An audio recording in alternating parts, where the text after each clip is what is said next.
Okay guys, aku ada satu mikrofon untuk korang semua yang di mana korang tak payah pakai kabel, dia plug and play je. Ni dia, Sony ECM G1 ni. Mic kecil ni memang ultra compact dan portable gila. Cara nak pasang dia pun sangat mudah. Guna app MyShow dari Sony ni and korang slot in dan dia akan bunyi tick. Boom, settle. Tak payah nak set up audio semua sebab dia dah auto terus semua kat sini. Korang kat sini tak payah nak charge, tak payah pasang bateri. Yang lagi satu, tak payah kabel pun untuk connect mic ni dengan korang punya kamera. Memang sangat perfect kalau korang yang on the go tu. Untuk audio quality ni pun bagi aku memang power juga. Suara aku jelas dan tajam. Upgrade yang sangat besar daripada mic original kamera korang ada tu. Sekarang ni aku dekat hotel dekat Barcelona for Andalusian event. So, you see?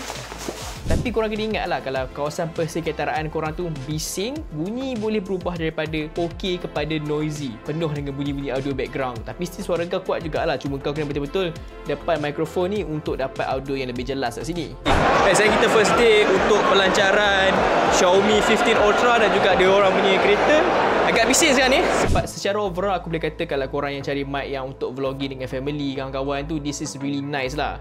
Kalau korang yang nak customize lebih lagi, korang boleh pasang kabel kat sini and cucuk kat kamera korang dan korang boleh customize dia punya audio lah. Dia lebih advance sikit lah. Tapi bagi aku, korang tak payah buat benda tu pun sebab orang kata run and gun lah kat sini. So korang tak payah pening. So apa pandangan korang tentang mikrofon ni? Kecil tapi berkuasa.